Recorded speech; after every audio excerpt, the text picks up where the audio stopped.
We are here at Signet Sound Studios recording the voiceover dialogue. It really is the first time my words are coming to life from a voiceover perspective, so it's very exciting. We're getting ready to record Kratos, the lead character in God of War. T.C. Carson, who plays Kratos, was the original Kratos in the first God of War.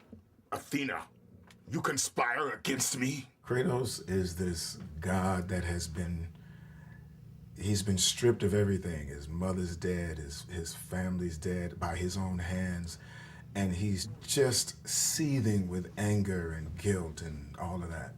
Return to Sparta and prepare for battle! People who play the game, they like being Kratos. You know, they like having that power. They like wielding that power. I, as a voiceover actor, I like wielding that power. You defy the god of war? I have a lot of rage. It's really not good. I'm trying to work with it, but you know, I can't do like Kratos does. I can't go out and just maim and mutilate people. I have to go and meditate. And sometimes it works and sometimes it doesn't.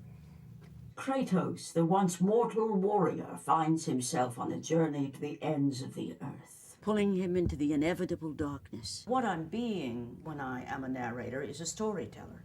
And that's the most primitive form of theater. And it's what I love the most. You certainly don't live up to your reputation, do you, Kratos? It's been a real interesting ride, that Clash of the Titans thing. This movie that I didn't think was going to really go anywhere became this long-lived, iconic film. At least I can bathe in the glory of being the one who brought down the mighty Kratos, the slayer of gods. Although I hardly think a harpy's fool such as yourself deserves such praise. It's very interesting to go back in the booth today and try to recreate the ethos of that character and try to not make him sound too much like a kid, but more like a guy who's, I mean, obviously, Perseus would be a little bit older now. He was that in 1979. Andromeda, my love, you will soon be with me again. That's very nice. I suppose there's a certain responsibility to bring credibility to a character like this, an iconic character. But it's really, it's a challenge to go out of your own self and to find a character that bears no resemblance whatsoever to who we are in our everyday life, and that's why I became an actor. What do you mean, Gaia? Not very often do you get the chance to play something as an actor that is so far removed from who you are, and not really removed from who you are, because we all have that side of us. And it's been really fun to be able to tap into that side of me, that Kratos side of me. I got it in my mind now. I got it. We can. This is going to be good. It's going to be real good.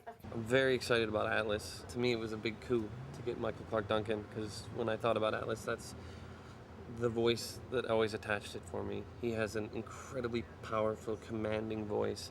You dare show your face to me? Who breaks my chains of torment? He's a physical character. He's one of the strongest guys in the world. Actually, he carries the world on his shoulders. You know, to carry that around with you, especially for eternity, I can't even imagine.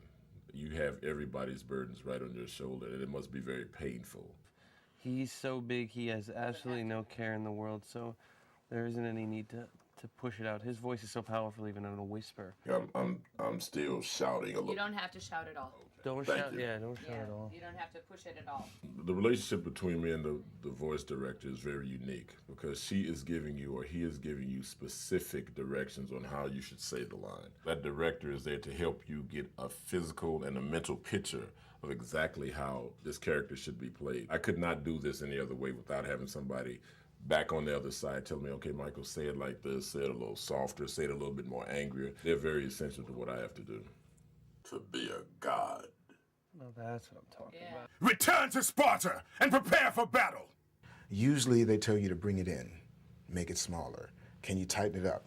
Return to Sparta and prepare for battle! In game world, bigger is definitely better. And in a game like this, you really can't be too big. This is take 9, and This ends now! That's good. very nice. We're being quite a team today, huh? It's great to work with people who can work with you, who know how to work with you, and know how to get the best out of you.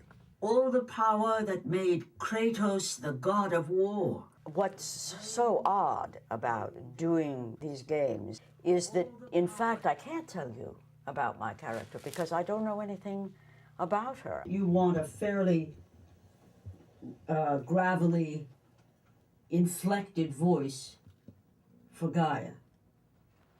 So I'm wondering if perhaps the narrator is just a more simple, straightforward voice. Narrator and Gaia are the same character. They're just presented differently, and we don't want the voices to sound at all different. They're working in broad general lines with Greek mythology.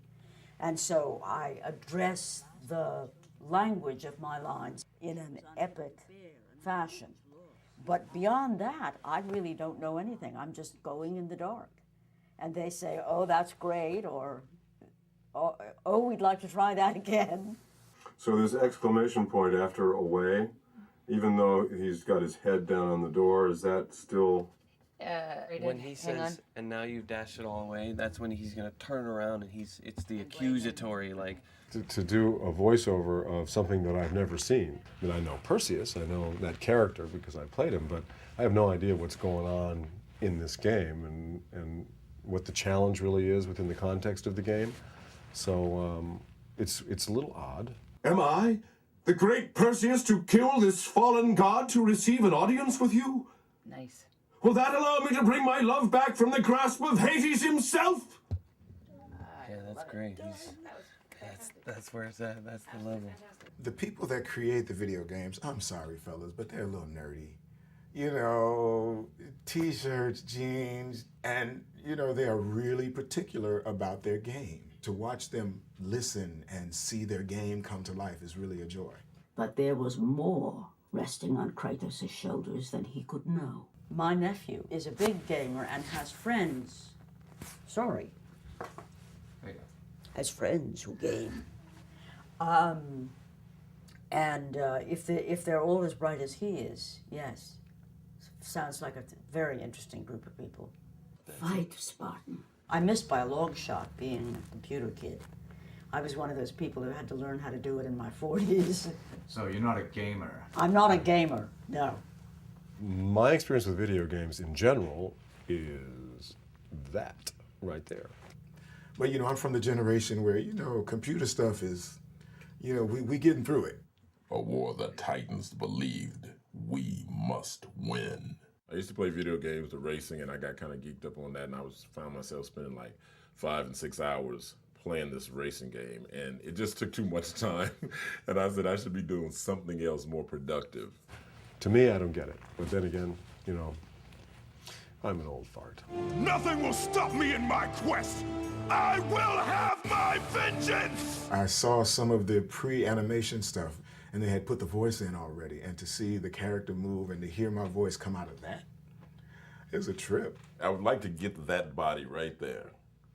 Maybe a couple more pounds, a couple more push-ups, I'll be there.